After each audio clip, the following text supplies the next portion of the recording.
সব সময় চাই, সব সময় তো ভালো লাগে এরকম তোরা চোখের সামনে ঘোরাফেরা করবি, কত ভালো লাগে বল। একটু মুখটা দেখি, আবার কান্নাকাটি শুরু করেছো?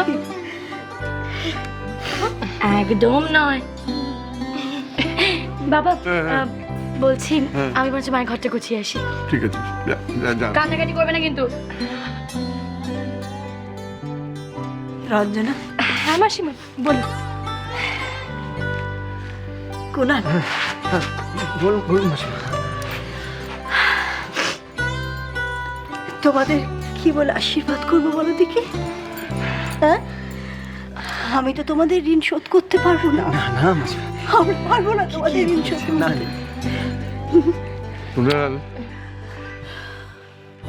দেখো আমাদের যদি নিজেদের ছেলে থাকতো সেও বোধহয় এতটা করতে পারতো না। কি বলছেন মেসোমশাই?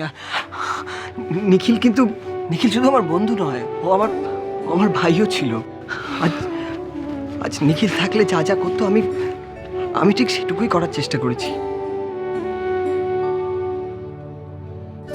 মাঝে মাঝে যখন নিখিলের কথা মনে পড়ে না, এই দেখো, এই ছেলেটা, আরে কি হচ্ছে এখানে? হ্যাঁ কি হচ্ছে? এই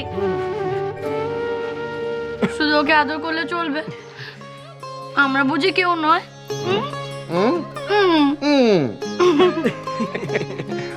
বোকা মেয়ে, এই দেখো, তোরাই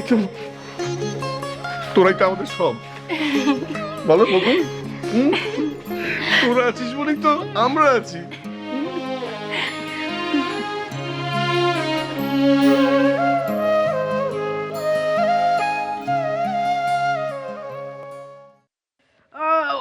নীলিমা, কি হলো মা?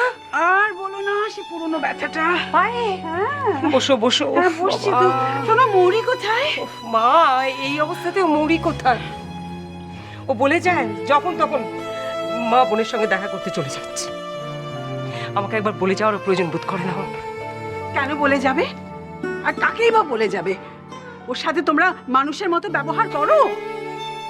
মা, হ্যাঁ, তোমরা মানে অর্পিতা অ্যান্ড ইউ সব সময় মেয়েটাকে পুরো থিং ধমকে রেখেছো।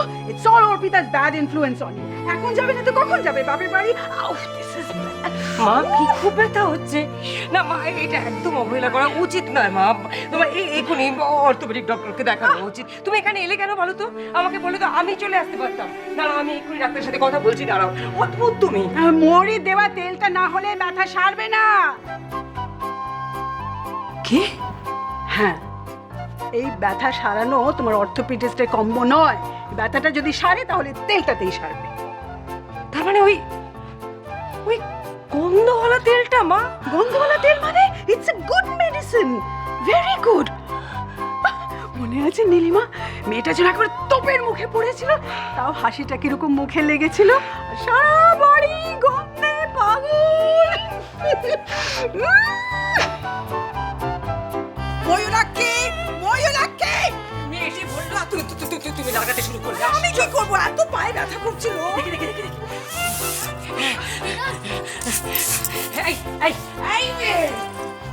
কি করেছো কি তুমি? তুমি এদিকে এসো। আমার মাথা ঘুরছে। কি গন্ধ লাগিয়েছো? কি পচা তেল লাগিয়েছো আমাকে? এখানে এসো ময়ূরাক্ষী। এক্ষুনি যাও। কি করেছো তুমি? হ্যাঁ, তারপরে একটা উস্তাদি বেড়ে যাচ্ছে মেয়েটা। একটা কথা শোনে না মেয়েটা।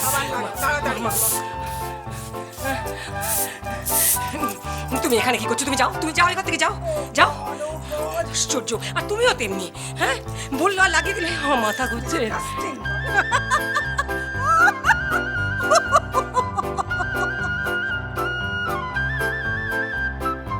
মাথাটা গেল নাকি তোমার? spirited girl, you know, Mori. Very spirited girl.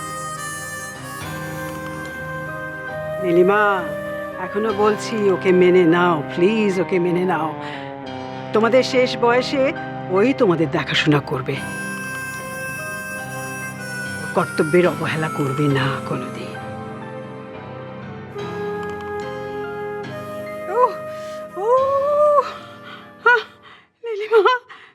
আগে কিন্তু আমার ওই তেলটা দরকার, প্লিজ। মানে তুমি এখানে আবার ওই তেলটা? না মা, নো।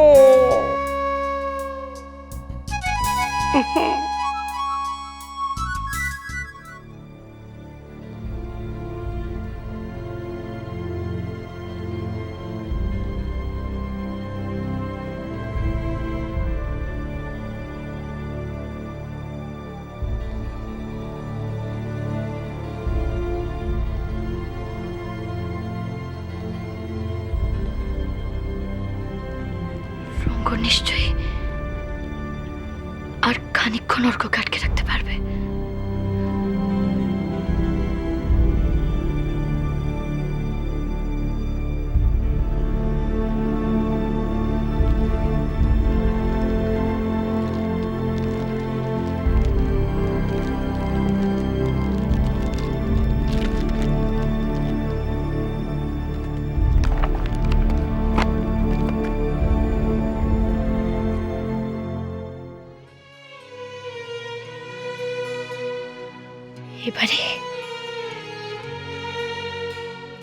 এবারে অর্ক,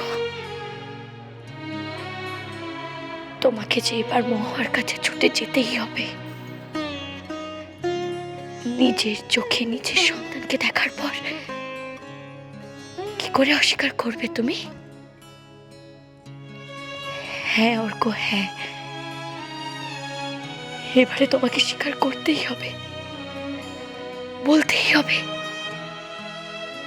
বলতেই হবে মহুয়াকে ও আমাদের সন্তান, আমাদের সন্তান।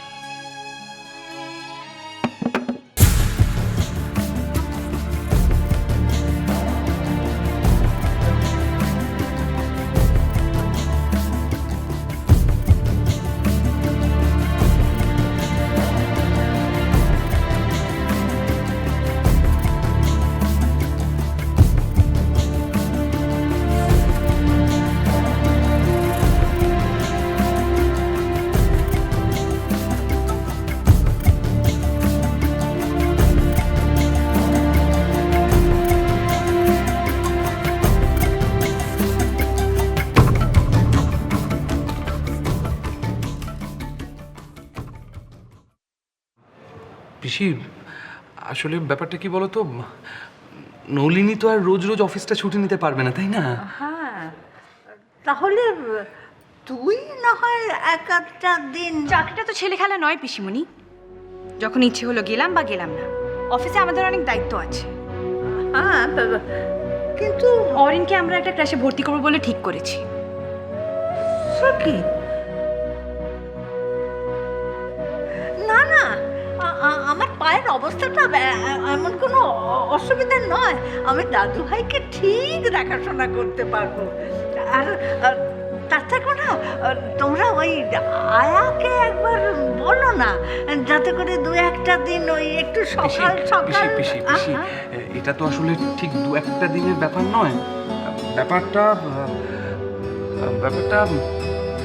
আমাদের মনে হয় যে দিনের বেলাটা অরিনের ক্লাসে থাকাই ভালো। না না, এতে আমার মত নেই। তোমার মত তো আমরা চাইনি পিসিমণি, ডিসিশনটা আমরা অলরেডি নিয়ে নিয়েছি।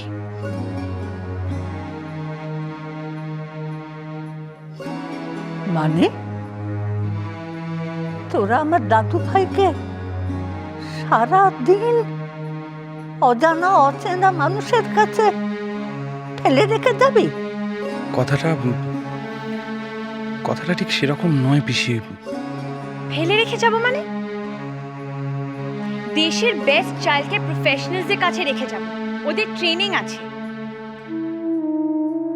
কিন্তু মা গো, এ সময় দাদু ভাইয়ের মাকেই প্রয়োজন।